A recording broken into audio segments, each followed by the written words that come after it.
Well, I'm joined now by Dr. Jordan Peterson. Jordan, great to have you back on the programme.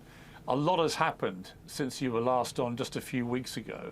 I want to start by saying that I'm wrestling with a lot of moral quandaries about this war.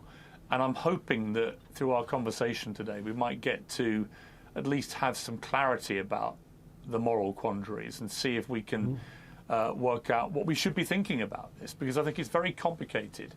And it's got to be nuanced, this conversation. Do you feel any moral quandaries about it? Well, I don't think you can have a war without moral quandary. I mean, a war is the consequence of an unsolvable moral quandary. And so it's not surprising that the conversation surrounding the war is full of moral quandaries, because if it was straightforward and simple, and if there was an easy path forward, then there wouldn't be a war. And so, I mean,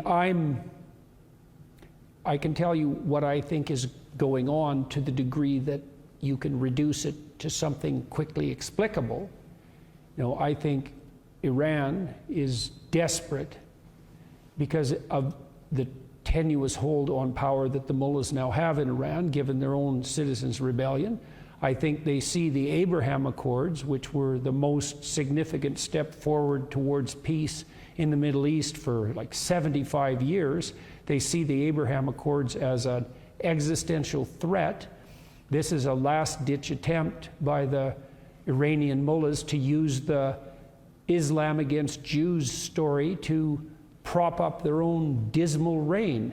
And so they rattled the chain of their Hamas puppets and said, provoke, and they did, and their hope is that the Israeli response will be so overwhelming that the Arab world turns against them, and maybe even the people who might be inclined to be swayed by a victim narrative in the West, and that the Abraham Accords will fall apart, and that'll be the end of that. And that could happen, and I'm hoping it won't, because I think the Abraham Accords were, and it's irritating to me, for whatever utility that is that I think I know, insofar as you can know such things, that Saudi Arabia would have signed the Abraham Accords 2 years ago if Biden would have moved a little bit more forthrightly on it. And I think the reason that he didn't and the Democrats didn't was because they didn't want to give Trump any credit for anything that he had attained in his administration.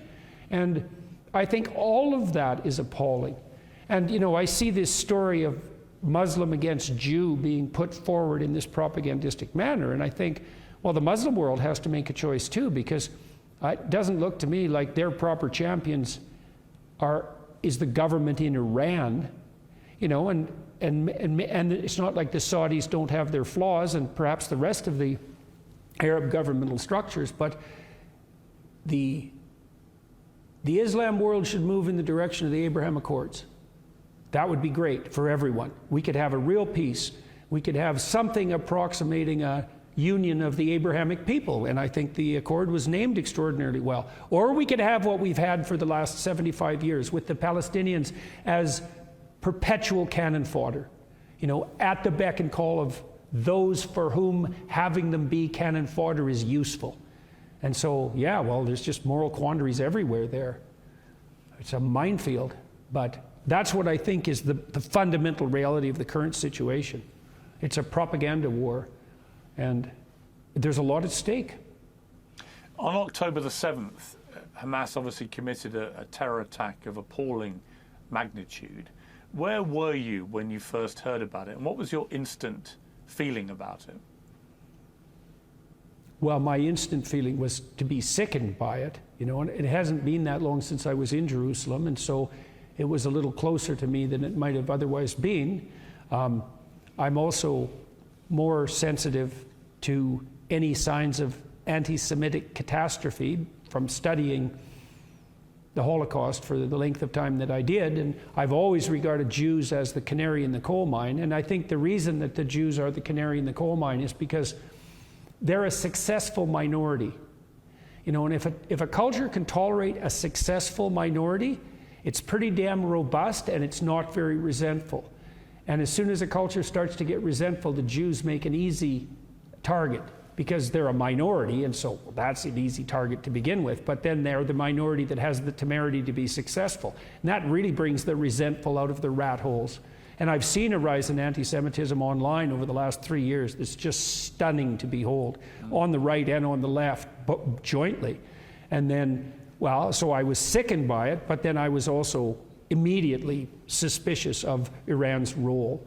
And I mean, that doesn't require any particular perspicacity on my part. I think it's quite obvious, but that also opens up the rat's nest of the maneuvering, the political maneuvering around the Abraham Accords, because, you know, I was very ill when the Abraham Accords were signed, and I couldn't or hadn't paid much attention. And when I sort of recovered my ability to see again, I saw that this remarkable peace process had taken place, and I could not understand for the life of me why it wasn't trumpeted on the front page of every newspaper across the world. And I also think that Trump's team should have got a Nobel Peace Prize for it. I cannot see how you can possibly make a counter-argument to that. For all of Trump's flaws and for his administration's flaws, this was a major accomplishment. And yet, and I know the Saudis were behind it. You know, they didn't sign it, but it wouldn't have gone forward without their nod and wink. And I believe, that if Biden would have taken the opportunity and been a bit magnanimous in his response to Trump, which he could have been, instead of thinking of him as Satan himself, that he could have enticed the Saudis into a peace accord. And we wouldn't be in this damn situation now. And now we're playing it out the hard way, you know, because the Iranians could win the propaganda war, and they've got, God only knows how many agents they have in the West, you know, promoting the kind of social upheaval that we've seen on the streets in the last few weeks. And so the narrative could go either way. But I'm rooting hard for the Abraham Accords signees, and I hope they have the courage of their convictions, and I hope they can see that their way forward is the most appropriate way forward for the good of the Muslim world.